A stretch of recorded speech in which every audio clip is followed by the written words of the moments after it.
have a sweet fall farmhouse project to tackle today, and all you need, I'm told, is Mod Podge and an online printable. It will help you transition your decor from summer right into fall, also help you combine, mingle, and make more out of decor items that you already have on hand, already have around the house. Kaycie Chiampi with Gray Birch Designs is joining me with how to do all of that and end up with a fun farmhouse sign grouping. It's great to meet you, great to see you. Me too. So this fits in the category of word art. Correct. And I think word art has dramatically evolved over the years. What are you seeing on the ground? You know, it really has. I remember even just 10 years ago, my mom was trying to find a sign that said, "Always kiss me goodnight," to put over her bed, and it was really hard to find. And I remember thinking, what a neat idea. But now, fast forward to today, and you see signs throughout all home decor. Any phrase, any mantra, any family motto, you can pretty much find or make. Exactly. And it's a lot more chic than, I'm sorry, the vinyl lettering movement of the 90s, right? That took over every wall in our home. Yes. So what have you got your eye on this season specifically? So a trend I'm really liking right now is grouping. You can go ahead and design your own grouping with an anchor piece, which I've used this shiplap board. So this is how you start the look, is with kind of an anchor standout. Correct. Okay, okay. And then after you have this one, then you can start adding in different signs of any shape or size. And the one thing that I kind of use as a rule of thumb is when you do a grouping, you want to do them in odd numbers. So like 3s or 5s, because it tends to be visually more pleasing to the eye. Yeah, we hear that. It's one of those things until you really sit back and count. You're not quite sure why it doesn't work. Right? With your eye to brain, you're like, what is wrong about this arrangement? It could be the number count. Correct. I want to take you back to this anchor piece for just a minute. Does it act as a frame or a stabilizer or both? Yeah, it can be both. So the biggest thing is that it's your anchor because obviously it's a large size, but then it also adds texture to your grouping, but it's not so bold that it takes away from the design of your other signs. So you don't want it to be the focal point. Correct. It becomes the background. Yeah.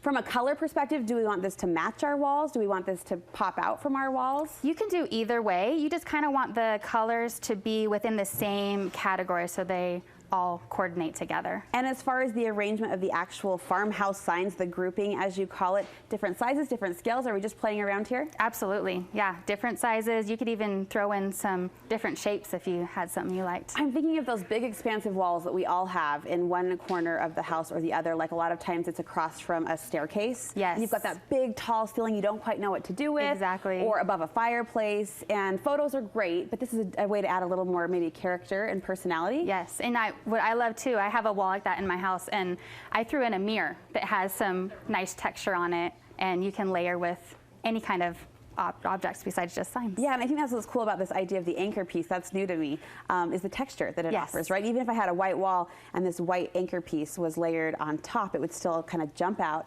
and with the beat board there or the shiplap, add that texture that we're after. Absolutely. Very cool. Okay, signs. Where am I sourcing fun signs? So these two I actually made myself, which is so great because it doesn't cost a lot of money, and you don't have to go ahead and, you know, a new season comes around and throw all this money into new decor. So this anchor piece I actually made mostly from scraps in my basement. And then these boards are just pre-made shiplap boards that you can get at Home Depot. Amazing. And I just cut them to size and used a nail gun and some wood glue and attached it. Then I got some 1x2s, stained them and framed it out, and that was it. I love it. I love it. And you said that you can transition really easily. This piece can become a whole other look. Yeah. So if you've had the grouping for a while and you want to change, what's great about the anchor piece is you can just remove these signs and then take another seasonal sign or a fun wreath and just hang it on that, and you have a whole different look. So you can play, you can mix it up year to year, season to season, month to month. Probably hard to say goodbye to those cute signs though. They are cute. After you DIY'd your heart out on those. Well, you make it sound so easy, whipping up these signs and creating. You're going to show us how to pull off a sign like that on our own with just really 2 basic supplies, yeah? Yes. Let's head back over to our workstation. So we've got Mod Podge and we've got a printable. Now where does the printable come into play? Yeah, so the printable, you can use any online printable. I made this one myself. Okay.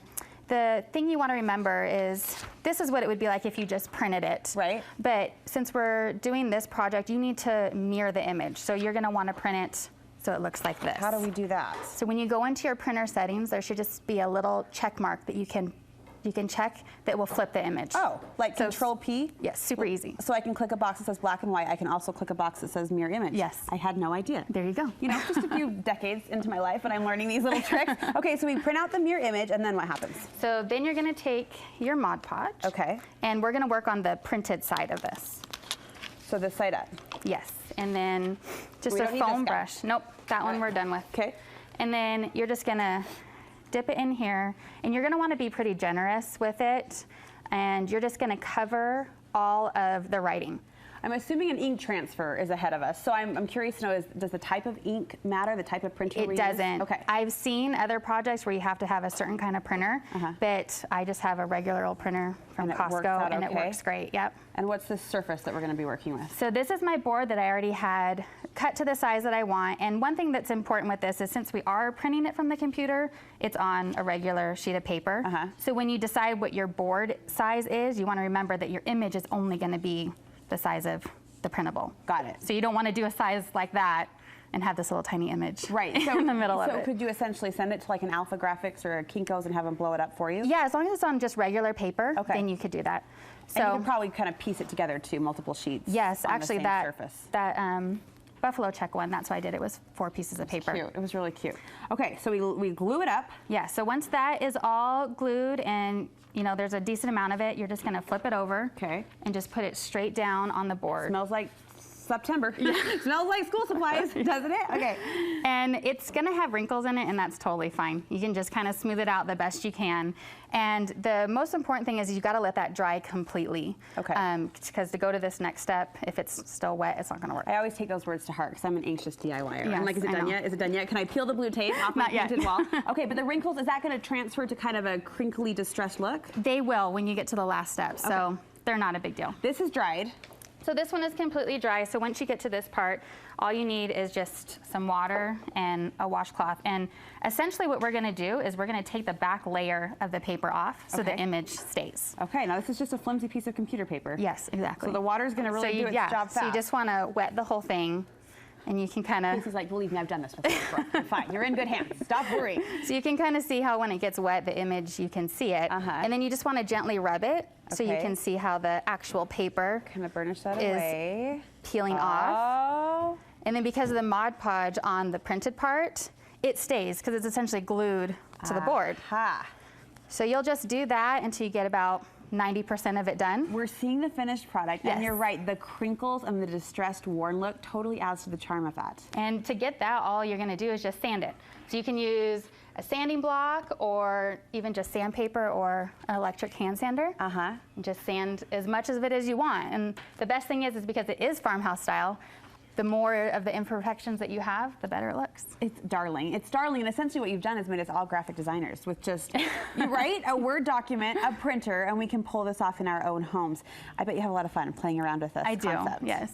Well, your signs are darling. They speak for themselves, and I understand you're also making this printable available to us. Yeah, so I designed this myself, and I have it available as a free download on my blog, and that's just at graybirchdesigns.com. Okay. And then you can also find a link to it through my Instagram, which is graybirchdesigns. All right. Thank you so much. Thank you. Farmhouse chic, just found fall, and we love it. We love it. And the grouping idea is great as well. We appreciate it. Great to have you.